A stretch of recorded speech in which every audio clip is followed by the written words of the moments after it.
नमस्कार विद्यार्थियों, कैसे हो सब। मैं आशा करता हूँ सब अच्छे व स्वस्थ होंगे। आपकी पढ़ाई भी अच्छी चल रही होगी। एक बार फिर से मैं आपके सामने उपस्थित, एक बार फिर से हम जिक्र करने वाले राजस्थान के इतिहास के संदर्भ में। मित्रों, हमारा जो टॉपिक चल रहा था वो राजस्थान इतिहास से संबंधित चल रहा था और हम पढ़ रहे थे चौहान राजवंश। आज का हमारा जो मुख्य बिंदु होगा वो चौहान राजवंश में शासक रहे अर्णोराज चौहान। तो हम जिक्र करेंगे अर्णोराज चौहान के बारे में। तो आइए देखते हैं अर्णोराज चौहान के बारे में। अर्णोराज चौहान ने अपने शासनकाल में क्या किया, कौन सा युद्ध लड़ा, कहाँ लड़ा, सब लड़ा, ये सब जिक्र करने वाले हैं। तो देखते हैं अर्णोराज चौहान।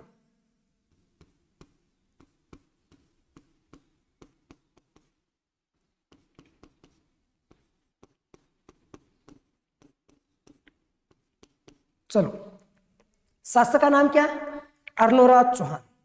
इस अर्णोराज चौहान में आपको याद रखना है इनका जो शासनकाल रहा है, अर्णोराज चौहान का शासनकाल रहा है 1133 से लेकर और 1155 ईस्वी तक।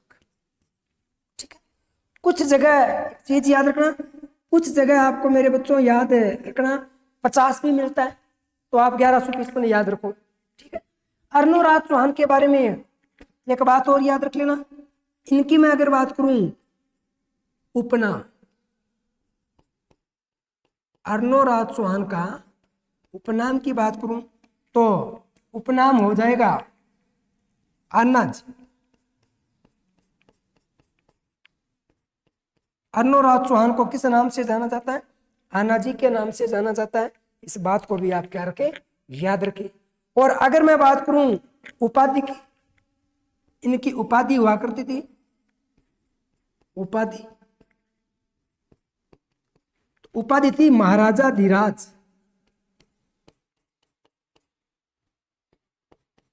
महाराजा धीराज, परम भट्टारक,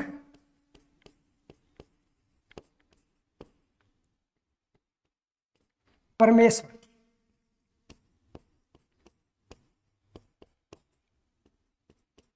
परम भट्टारक परमेश्वर की उपाधि हुआ करती थी अर्णोराज चौहान की। और अर्णोराज चौहान के बारे में याद रखना है मित्रों, इनके जो दरबारी थे,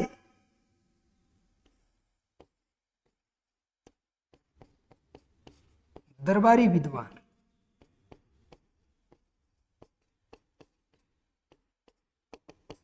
और दरबारी विद्वान का नाम आता है एक का देवबोध।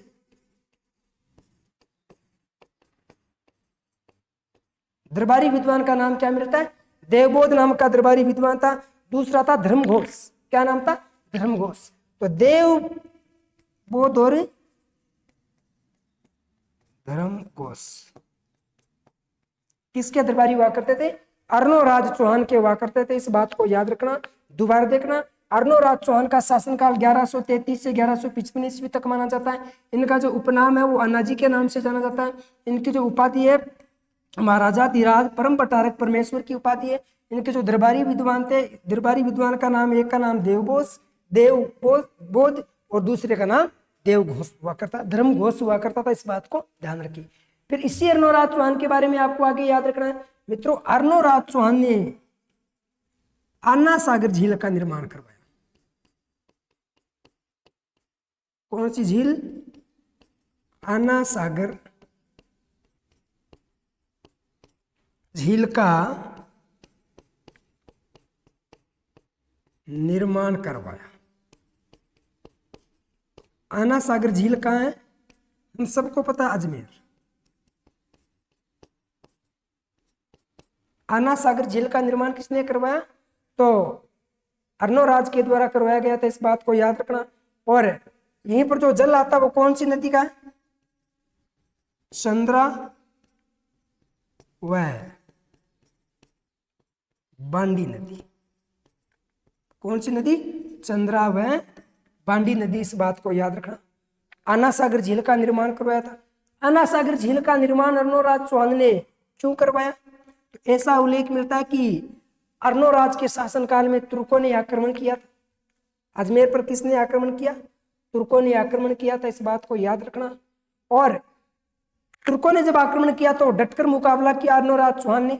ऐसा उल्लेख मिलता है कि तुर्कों को यहीं पर काट दिया जाता है और उन तुर्कों के रक्त से धरती लाल हो जाती है। तो उस धरती को साफ करवाने के लिए इन्होंने क्या करवाया, अन्ना सागर झील का निर्माण करवाया। इतिहास तो यही कहता है। बाकी आपको पता है झील वगैरह का निर्माण अकाल रात कार्यक्रम के अंतर्गत में करवाया जाता है, पेयजल की व्यवस्था उपलब्ध करवाने के लिए, ठीक है ना। इसमें निर्माण करवाने का कारण क्या है, कारण पूछे तो कि तुर्कों के रक्त को साफ करवाने के लिए, तुर्कों के रक्त को साफ करवाने के लिए किसका निर्माण करवाया, तो अन्ना सागर झील का निर्माण करवाया था। इस बात को भी आप याद रखना। यहीं पर मित्रों शाहजहां के द्वारा इस अन्ना सागर झील पर 5 दरी का निर्माण करवाया जाता है, इस बात को भी याद रखना। 5 स्थान बनाए गए थे, याद रख लेना इस बात को। फिर इसी अजमेर में किसके द्वारा, तो अर्नोराज यानी अन्नाजी के द्वारा शिव के मंदिर का निर्माण करवाया जाता है। शिव मंदिर का निर्माण, शिव मंदिर का निर्माण करवाया गया। तो शिव मंदिर का निर्माण किसने करवाया था, अर्नोराज चौहान ने करवाया था, इस बात को भी आप याद रखना। फिर यहीं पर आगे याद रखना कि ये जो अपना अर्नोराज चौहान है, अर्नोराज चौहान, अर्नोराज चौहान के द्वारा पुष्कर में वराह मंदिर का निर्माण करवाया गया था। पुष्कर में वराह मंदिर का निर्माण करवाया, वराह मंदिर का निर्माण करवाया।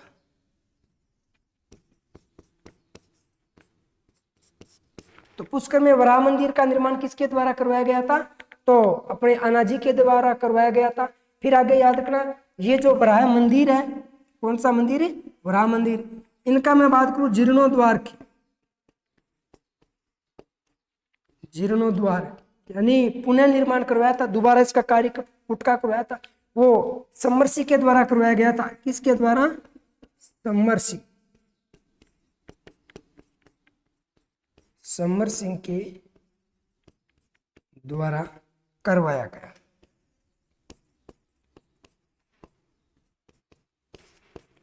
इस बात को भी आप याद रखना, इसका जो पुनः निर्माण करवाया गया था वो समर सिंह के द्वारा करवाया गया था। और आगे याद रखना है, ये जो वराह मंदिर है, इन वराह मंदिरों की जो मूर्तियां हैं, तो कालांतर में आगे शासक आएगा और शासक का नाम रहेगा, मुगलों का शासक था जहांगीर, और जहांगीर ने इन वराह मंदिरों की जो मूर्तियां ना वो झील में फेंकवा दी थी। इस बात को भी आप याद रखना। तो ये लाइन भी नोट कर सकते हैं कि जहांगीर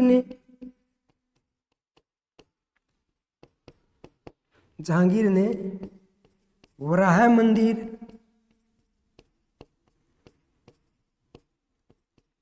की मूर्तियों को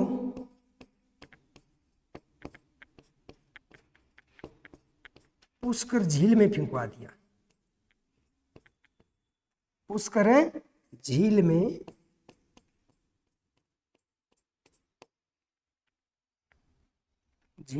फेंकवा दिया।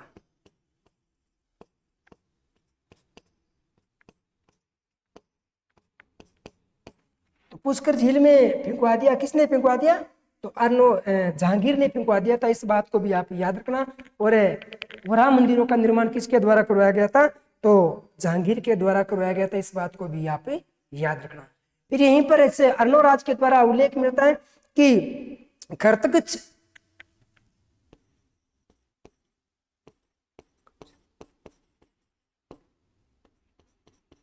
ये एक शाखा हुआ करती थी, खरतरगच ये अनुयायी हुआ करता था।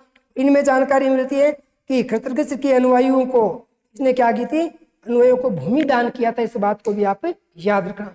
खरतरगच के अनुयायियों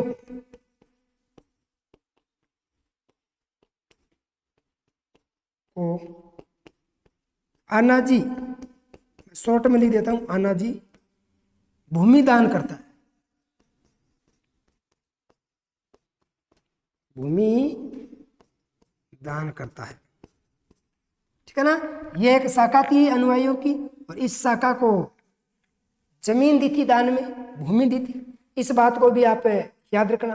किसने दी थी? तो अर्नोराज चौहान ने दी थी, इस बात को याद रखना। फिर यहीं पर जानकारी मिलती है कि अर्नोराज चौहान का जो विवाह हुआ था, विवाह, इसका विवाह एक नहीं दो के बारे में जानकारी मिलती है। सबसे पहले हम बात करेंगे, इनका विवाह हुआ था मरु प्रदेश की राजकुमारी, मरु प्रदेश की राजकुमारी। और मरु प्रदेश की जो राजकुमारी थी वो थी सिंधवा। मरु प्रदेश की राजकुमारी कौन थी? सिंधवा। और सिंधवा से के साथ विवाह होता है अर्नोराज चौहान का। और यहीं पर जानकारी मिलती है कि सिंधवा से 2 पुत्र प्राप्त हुए थे। एक का नाम था पुत्र जगदेव, एक का नाम क्या था? जगदेव। और दूसरे का नाम था मेरे बच्चों बिसल देव। दूसरे का नाम क्या मिलता है? बिसल देव नाम मिलता है, जो आगे चलकर शासक बनेगा विग्रह राज के नाम से। अब कौन सा विग्रह राज होगा ये आप है मुझे बताना, वरना कल हम जिक्र करने वाले हैं ना। तो मरु प्रदेश की राजकुमारी सिंधवा के साथ क्या होता है? इनका विवाह होता है। और सिंधवा से 2 पुत्र प्राप्त हुए थे। एक का नाम क्या था? तो एक का नाम था जगदेव और दूसरे का नाम क्या था? बिसल देव था। इस बात को भी आप याद रखना। फिर यहीं पर मित्रों याद रखना कि जब अर्नोराज शासक बनता है तो अर्नोराज का एक चीज याद रखना, चालुक्यों के साथ युद्ध शुरू होता है। चालुक्यों के साथ इनका जो आपसी व्यवहार है वो बिल्कुल खराब रहता है, तो इनके साथ इनका युद्ध भी होता है। उनके बारे में भी जिक्र करेंगे। चलो देख लेते हैं कि चौहान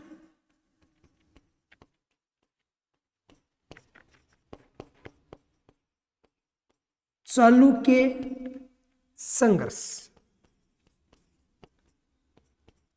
चौहान और चालुक्य क्या हुए? संघर्ष हुए। इस संघर्ष को भी हम थोड़ा सा देखेंगे। चौहानों के बीच में और चालुक्य के बीच में क्या हुआ था? संघर्ष हुआ था। और संघर्ष में याद रखना, एक संघर्ष हुआ था 1134 1134 में। कब होता है? 1134 में होता है। और 1134 में किसके साथ हुआ था? तो अपना जो अर्नोराज है यानी आनाजी अर्नोराज, और चालुक्यों का शासक था सिंधराज जयसिंह। सिंधराज जयसिंह, इनके बीच में एक संघर्ष हुआ था, 1134 में हुआ। और इस संघर्ष में जानकारी मिलती है कि अर्नोराज चौहान विजय रहता है। अर्नोराज चौहान विजय रहता है, और यानी जयसिंह क्या है? परास्त होता है। क्या होता है? परास्त। और उस समय जो सिंधराज जो शासक थे वो बहुत टॉप शासक हुआ करते थे। सिंधराज को कोई हराने वाला नहीं था।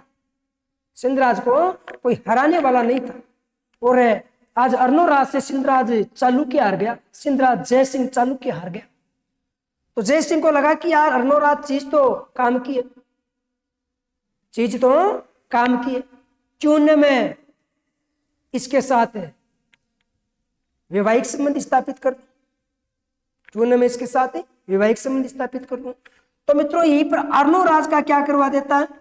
विवाह करवा देता है। अर्नोराज का ये क्या करवा देता है? विवाह करवा देता है। और विवाह किसके साथ होता है? तो जयसिंह चालुक्य है ना, सिंधराज जयसिंह चालुक्य की पुत्री थी। और पुत्री का नाम था कांचन देवी। क्या नाम था? कांचन देवी था। और कांचन देवी के साथ इनका क्या करवा दिया?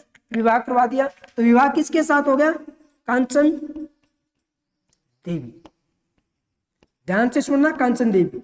और कांचन देवी जो थी ये जय सिंह की क्या थी? पुत्री थी। जय सिंह की क्या थी? पुत्री थी। इस बात को याद रखना। और यहीं से जानकारी मिलती है कि इस कांचन देवी से मेरे बच्चों एक पुत्र प्राप्त हुआ। कांचन देवी से एक पुत्र प्राप्त हुआ था और पुत्र का नाम मिलता सोमेश्वर। क्या नाम मिलता है? सोमेश्वर। इस सोमेश्वर को भूलना नहीं है, आगे काम में लेना है सोमेश्वर को। आगे इसको काम में लेंगे, सोमेश्वर को याद रखना, ठीक है ना। इस प्रकार से एक संघर्ष हुआ चौहान व चालुक्यों के मध्य। दूसरा संघर्ष एक और होता है। और अब की बार जो दूसरा संघर्ष हुआ था ये हुआ था 1145। कब होता है? 1145 में दूसरा संघर्ष हुआ था। और इस 1145 में एक चीज याद रखना, अब की बार जो युद्ध हुआ है ये आपका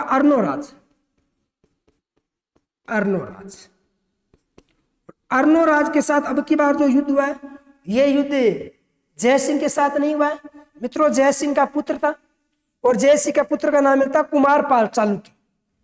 लिख देता हूं, कुमारपाल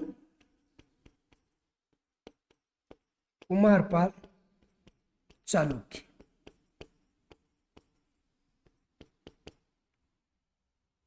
अर्णोराज को लगा कि इसके पिताजी को मैंने बड़े आराम से हराया है तो इसको भी मैं आराम से हरा दूं, जिसको बोलते हैं हम लोग आवर कॉन्फिडेंस, सामान्य भाषा में घमंड, मैं ये हो जाना, ठीक है ना। तो जिंदगी में कभी घमंड नहीं करना चाहिए। घमंड बड़े बड़ों को ले पड़ा है। तो अर्णोराज तो क्या चीज है। यहीं पर जानकारी मिलती है कि 45 में जब युद्ध हुआ था ना, इसमें अर्णोराज परास्त हो गया। अर्णोराज को लपका दिया कुमारपाल ने। और आपका कुमारपाल क्या रहता है? कुमारपाल विजय रहता है। बस अर्णोराज के तो वही दिमाग में आई कि यार जब मुझे हरा सकता है तो चीज तो ये भी तकड़ी है, क्यों न मैं इसके साथ वैवाहिक संबंध स्थापित कर लूं। और इसका भी क्या करवा दिया? विवाह करवा दिया। कुमारपाल का अर्णोराज ने क्या करवा दिया? विवाह। ये लो भाई, विवाह करवा दिया जाता है। और विवाह किसके साथ? अपनी पुत्री जलन के साथ। ये मारार में ठहरा, ठीक है ना। तो ये जलन जो थी ये क्या थी? पुत्री थी। किसकी पुत्री? तो अर्णोराज की। अब आप सोच रहे होंगे कि कांचन देवी से ना और भी बहुत रानी है अर्णोराज के, और यहीं पर इनका क्या करवा दिया जाता है? विवाह करवा दिया जाता है। इस बात को आप याद रखना, ठीक है। और आगे इसमें और याद रखना, यहीं पर मित्रों आगे जानकारी मिलती है कि बात, अगला पेज ले लेता हूं। अर्णोराज,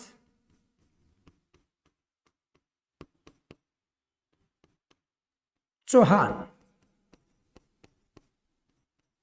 और अर्णोराज चौहान के बारे में जानकारी मिलती है कि बात है 1155 की। कब की बात है? 55 की। और 1155 में अर्णोराज का जो बड़ा पुत्र था, पुत्र नाम उसका अभी भी बात की हमने, जगदेव चौहान। कौन हो जाएगा? जगदेव चौहान। और जगदेव चौहान ने क्या कर दी? अर्णोराज की हत्या कर दी। इस बात को भी आप याद रखना। तो जगदेव चौहान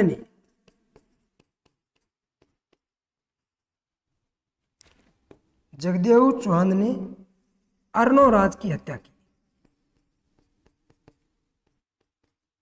अर्णोराज की हत्या की।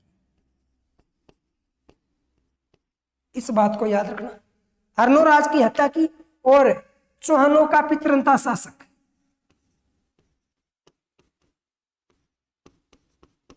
चौहानों का पितरंता शासक। ये चौहानों का क्या हो गया? पितरंता शासक हो गया। ठीक है, अब यही बात मैं नोट में कुछ एक दो चीजें और करवाऊंगा। देखो, याद रखना, गुर्जर पतियारों का पितरंता शासक, गुर्जर पतियारों का पितरंता शासक।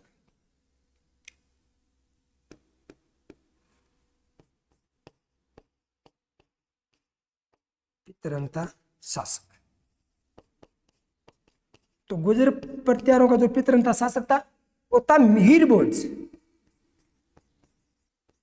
कौन था मेरे बच्चों? मिहिर भोज। और मिहिर भोज ने अपने पिता की हत्या की थी, और पिता का नाम क्या था? रामभद्र। रामभद्र की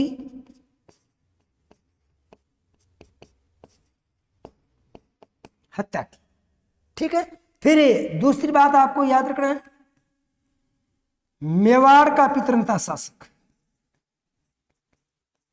मेवाड़ का पितरंता शासक। तो मेवाड़ का जो पितरंता शासक है वह उदा। कौन हो जाएगा? उदा हो जाएगा। उदा ने किसकी हत्या की? तो महाराणा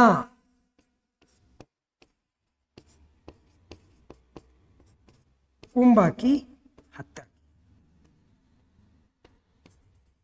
किसकी हत्या की? महाराणा कुंभा की हत्या की। फिर आगे ध्यान देना कि मारवाड़ का प्रथम पितरंता शासक, मारवाड़ का प्रथम पितरंता शासक। तो मारवाड़ का प्रथम पितरंता शासक होगा राव मालदेव। राव मालदेव। राव मालदेव ने किसकी हत्या की? तो अपने पिता राव गंगा की हत्या की। राव गंगा की हत्या की। ठीक है ना। फिर अगली लाइन में याद रखना कि मारवाड़ का द्वितीय पितरंता शासक, एक शासक और हुए, उनका नाम है बख्त सिंह। क्या नाम मिलेगा? बख्त सिंह।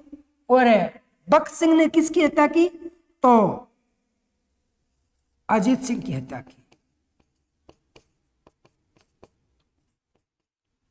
अजीत सिंह की हत्या की। अगर आपसे प्रश्न पूछा जाए कि बताओ आपका राजस्थान का प्रथम पितरंता शासक कौन है, तो याद रखना मेरे बच्चों, राजस्थान का पितरंता शासक है, प्रथम पितरंता शासक कौन हो जाएगा? तो गुर्जर पटियारों का जो पितरंता शासक होगा आपका कौन है? मिहिर भोज। और ये मिहिर भोज राजस्थान का प्रथम पितरंता शासक माना गया। इस बात को आप याद रखना। अब एक बार फिर से हम दोबारा देख लेते हैं अर्नोराज चौहान के बारे में। देखते हैं मित्रों, अर्नोराज चौहान का जो शासनकाल है वो 1133 ईस्वी से लेकर और 1155 ईस्वी तक रहा है।